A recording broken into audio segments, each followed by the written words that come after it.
CHEN Medical was founded in 1984 by Dr. James CHEN. He opened his first office in North Miami and dreamed one day that his sons, Christopher and Gordon, would join the practice and expand. That dream came true, and now, with 8 medical centers across South Florida and many more in Virginia, CHEN Medical Centers is thriving. But there's more to this family of doctors than what meets the eye. This is the CHEN family story.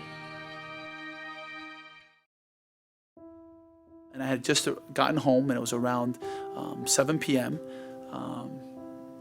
And I got a call. It was 2003. Chris had just begun his cardiology fellowship at Cornell in New York. My mom called me, and she said, "Son, your dad had some numbness in his lip.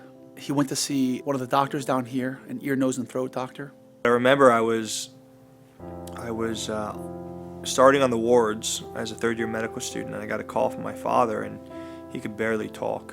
And he said, "You need to come pick me up right now." Gordon was in med school at the University of Miami.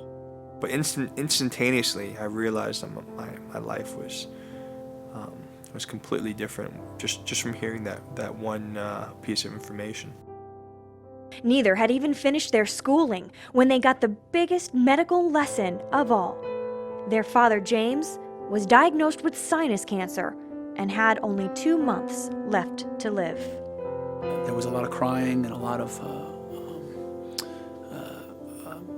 lot of trying to cope with the news, and also realizing that every single day is now precious. I mean, when you have 2 months to live, you can start doing the math. You got 60 days left.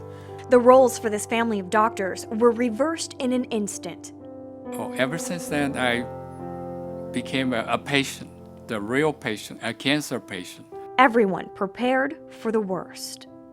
I remember my dad that night saying, "Son, tomorrow I'm going to take you to the office, and I'm going to teach you everything that you need to know about taking over the family business, and we have one day to do this." I brought a tape recorder with me and a composition book. I had one day, and every word that he spoke, I remember I lingered on every word, I recorded every word, I wrote down everything I could. While Chris was getting a crash course in how to run the family practice, Gordon and his fiancée Jessica, who was also in medical school, announced they would move up their wedding to make sure James would be there to witness it. Within 24 hours notice, I called her. I said, "Jessica, do you want to just get married tomorrow?" And she said, yeah, let's do it. In the meantime, colleagues recommended a surgeon in Houston that might be able to remove part of the tumor in James's head and prolong his life. It would be a risky and extremely radical operation, but James was willing to consider it. So he overnighted his x-rays to the surgeon in Houston and prepared for his son's wedding. Having all of my family come together was also a huge sign of support for my father. And I think everyone in my family at that time wanted something happy, something to be happy about. After about a week of just utter chaos, it was actually nice to have that type of relief and have something to be able to celebrate. No one realized it at the time, but soon they'd have something else to celebrate. That Saturday, while the impromptu wedding was getting underway, the pathologist in Houston was reviewing James's biopsy results. And my dad and I were both best men, and we were about to walk in, and my cell phone rings, and the head pathologist called me, and he said, "Chris, let me tell you something. I'm looking at the slides. I sliced them myself. I know what they told you in Florida, but I actually think that this might be something else." After an entire week of believing James CHEN had only 2 months to live, a second opinion revealed that he was misdiagnosed. That in fact he didn't have terminal sinus cancer at all, but rather a form of treatable lymphoma. So we all kind of hugged right before the wedding was about to get started, and it was the best wedding gift. Days after the wedding, James was off to Houston for chemotherapy and radiation. The family knew his odds of survival were much better having lymphoma and not sinus cancer, but treating it would still be a grueling process. And for the first time in the Chen family history, they knew what it was like to be on the other side of medicine.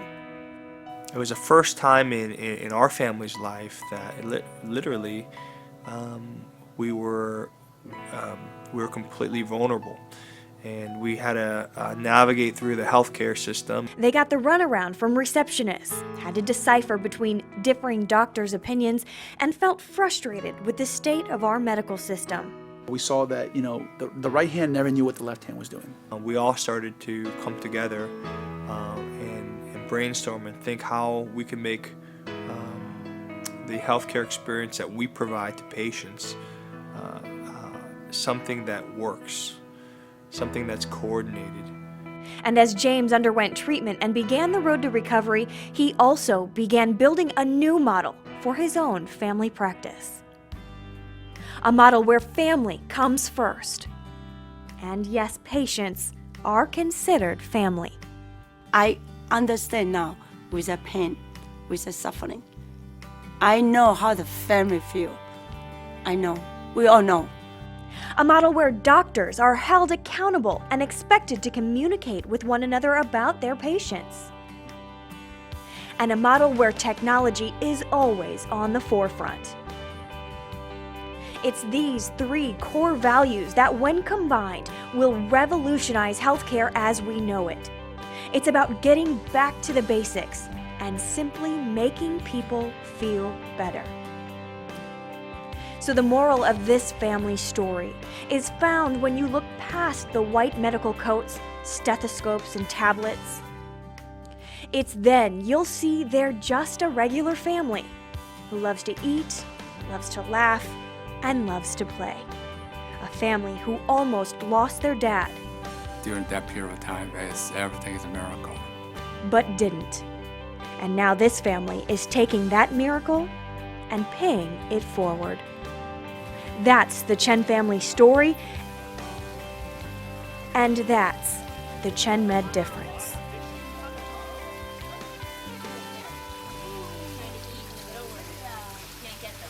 There they are. Oh, wow, one jumped out. I did. You didn't see it.